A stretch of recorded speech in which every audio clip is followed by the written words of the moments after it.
Welcome back to a sold-out Georgia Dome in Atlanta for Monster Jam. We've got the qualifying done. Now we set the bracket for racing. It'll be an 11-truck bracket, though, because War Wizard's not going to answer the call for round one of racing. That'll give Tony Farrell and Blue Thunder a bye run. Some interesting matchups in that first round, including Gunslinger and Gravedigger near the bottom. That's the pair that catches my eye as well. And Adam Anderson's going to have to get that truck perfect if he's going to hang with a Gunslinger. It will be a bye run, as we mentioned, for our fastest qualifier, Tony Farrell and Blue Thunder.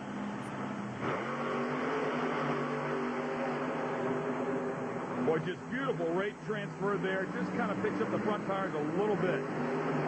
Now, Ken, as we've talked in the past, when a truck has the opportunity to get a bye run in a field this competitive, this is a valuable additional practice or qualifying lap, because unlike other forms of racing, you don't get to come out and just run 30, 40 laps here. Tony needs to take advantage of this. And also, this time will be used to determine lane choice in the next round. Exactly right, and he loses about a half second from his qualifying effort here. That's kind of shocking. Let's take a look at the run. He got there it is right there. Yeah. He just overdrove that turn. He's got more confidence in it right now, and he went out there and tried to see what the truck would do and what it would hold. Let's go down to Brenda, see if she can find out what he thinks about that bye run. All right, Tony, well, are you making any changes to the track because the track is changing? No, not really. The corner's starting to get a little slicker. I'm just trying to use my rear steering a little more than the front steering. We're just going to see how it goes. I mean, we got plenty of horsepower. We don't need no more. If anything, we might cut it back a little bit. Sure does appear Mr. Farrell's going to be around this event a long time tonight.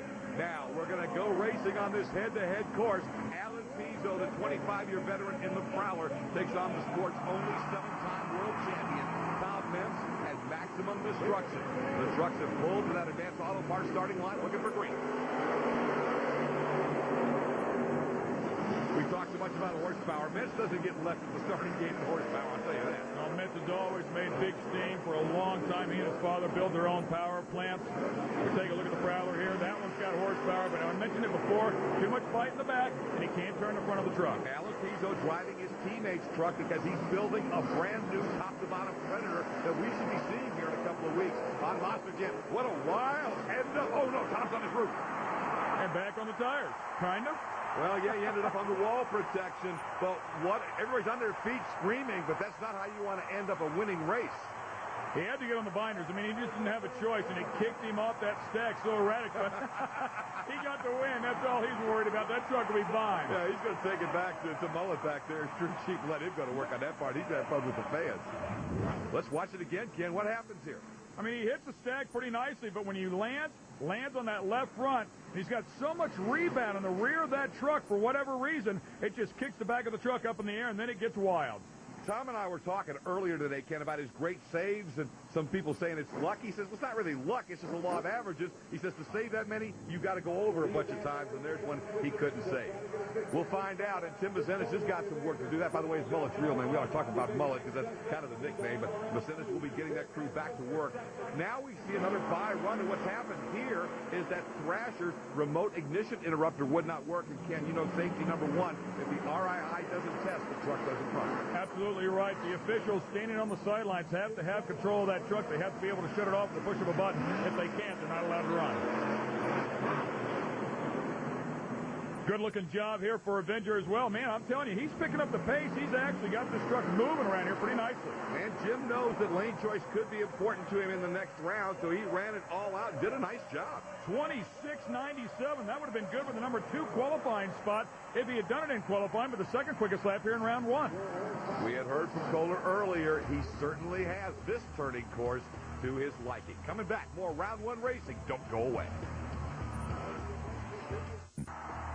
The Gravedigger fans loving the action in Atlanta with all the other Monster Jam fans as we are in round 1 racing action. We've just started the round. Blue Thunder, Avenger, Prowler have already advanced into round 2, where 6 trucks will then make it and to have a shot to get to the semifinals. Now, let's get to the bottom half of this situation in terms of bracket, and that is bringing Cowboy to the line. Steve Reynolds, the driver originally who came up with the Team Men's Camp, now running for Scott Hartsock's team out of Florida. And there's the Team Scream member, Chris Bergeron and Brutus. They're looking for green. Again, Brutus lifts those front wheels off the ground, but plants it very quickly. Remember, his qualifying run, he was all over the place. So far, so good. He's much better this time. He does look a lot better. Steve Reynolds kind of hooked and edged qualifying. He looks a little better. Good races. They're going to come to the final turn. They've got one more turn to make, and then they'll crash it for that Ford finish line. And he wins the race.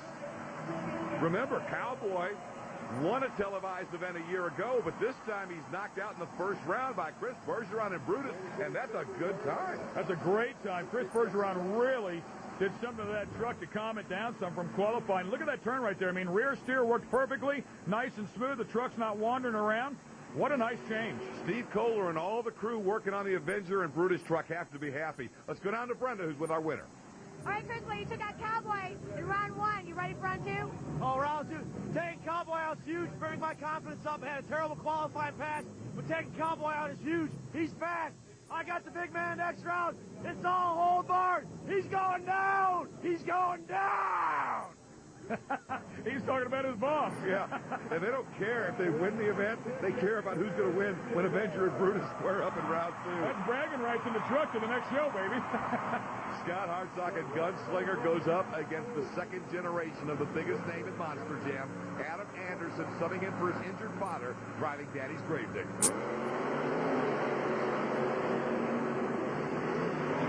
Nice start on the Georgia clay for Adam Anderson. The truck is working very well, and he's got about a truck length edge first time by.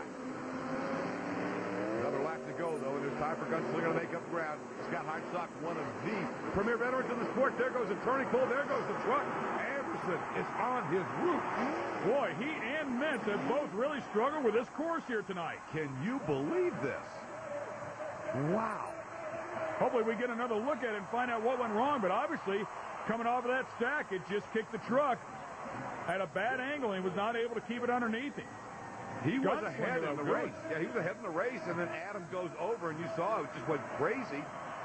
As he came across the finish line, he would have had to go around the turn one more time, but it was right there, what would be the 50-yard line if this were a football field, where the problems come up here, Kim. Yeah, he just didn't have it lined up perfectly, and it sent him off to the inside. He knew he couldn't get in there. He hit one of the turning posts. It's exactly what happened, and he turned the truck over. Let's go down and hear from the winner, Scott Hartsock.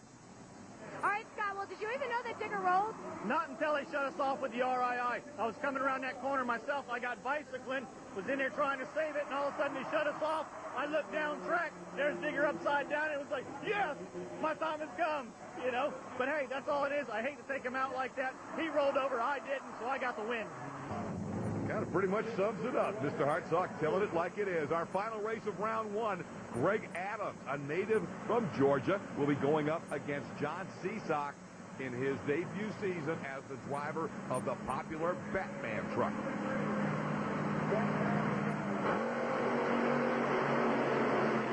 Wow, Batman just left Annihilator sitting at the line. It's a huge early advantage for John Seasock. As a drag boat racer once told me, you've got to stomp on that throttle pedal like you're stepping on a snake's head. Man, when you get after it, you've got to smash it down. He didn't do that. He kind of squeezed on it. You got to love Annihilator, though. We see all these new style trucks and concept trucks. That's old school to me, you know? Absolutely. It's a new body style, but it's still kind of just sticking to the stock and sticking to the basics there. And I love the balance of the great concept trucks and looks like that. But this time, it's the concept of Batman that's advancing to the next round. And again, I mean, we take a look at John Seasock. John Seasock just quietly coming along here, doing a nice job. You know, he's always been one of the more consistent racers you see from John.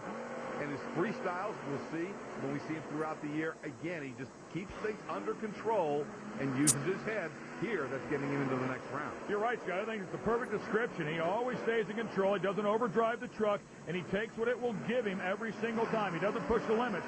And if you make a mistake, he's going to beat you. John Seasock has advanced into round 2 as you're on board with him. A great shot looking right over the nose of the Batman machine as he flies it up over that Ford finish line. So Seasock takes Batman into round number 2. We'll get those matchups set momentarily, but we're going to take it right now down to Brenda Price, who's with John Seasock. All right, John, well, you got a round 1 win over Annihilator. How's it feel? It feels good. The truck's working awesome. The track is changing, like we said before. The moisture's starting to come out of the track, and it's starting to get rutted up, you know. So every pass is different, you know. I felt that pass was a little bit slower than my qualifying time. I think I need to step it up a little bit for the next time. 6 trucks have advanced into the second round of Monster Jam competition. We pair them up and get back to racing next. Back in Atlanta's Georgia Dome, Scott Douglas, Ken Staton, Brendan Price. Look at all the Monster Jam caps and flags and T-shirts. And whether you're at the event live or whether you go online, make sure you're wearing the colors of the team that you supported Monster Jam. Here we go to round 2. Round 1 eliminates both Gravedigger and Maximum Destruction. They will not win this event. There are your 6 contenders remaining. Here's a look at the Gravedigger, Adam Anderson. Keep in mind, you know, we put a lot of weight on this kid's shoulders. This is only his second full year in competition. He's yet to drive on a track this tacky, so he's got a lot to learn. All right, Adam, well, obviously rolling over isn't what you want to do in racing. What happened out there? It's definitely not, man. You know what? I did the same exact thing Tom and watched him do it, and all the guys were like, oh, you're going to do it next. I was like, no, I'm not. No, I'm not. Truck's bouncing around in the back end. Just lost control. That's it. I mean, I tried to save it one time. The rear steer is so fast on Dad's truck. It's much faster than mine. Tried to save it with that and actually whipped the truck around too fast. What do you think were the reasons for you rolling? Was it the track? Was it you, the truck? It's a little bit of it's a little bit of all that. It's a little bit of the truck, and me. I was driving the truck too hard out of the turn. It was actually flat tracking out of the turns up the ramp, making it kind of jump sideways in the air, and then you have to correct in the air, and then when you land, you have to correct back the other way. It's a lot of driving to do at one time. And this tacky clay in Georgia doesn't work like that. Yeah.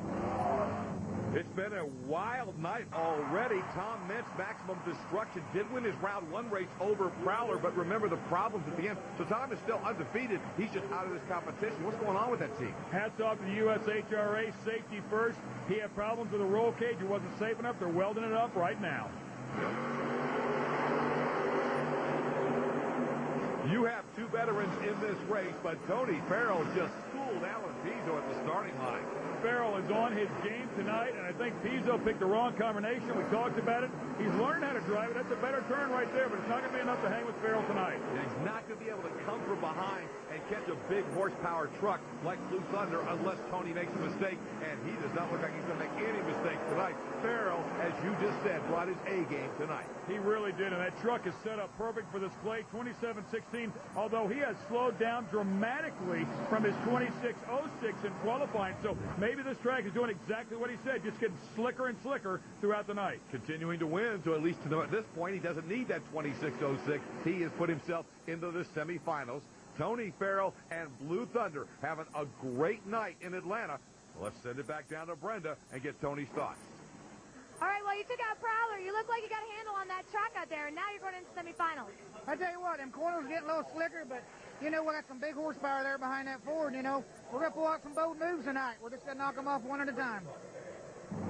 That's pretty good. Tony got the bull moves in there. He knows how to do this game. I like that. He's been playing for a while. It's not his first walk in the park. That's why the Ford guys love Tony so much. Here's Chris Bergeron bringing Brutus out to take on his teammate, his boss, and the guy he wants to beat worse than anybody else, Mr. Excitement, Jim Kohler, and the Avenger. It's a team battle.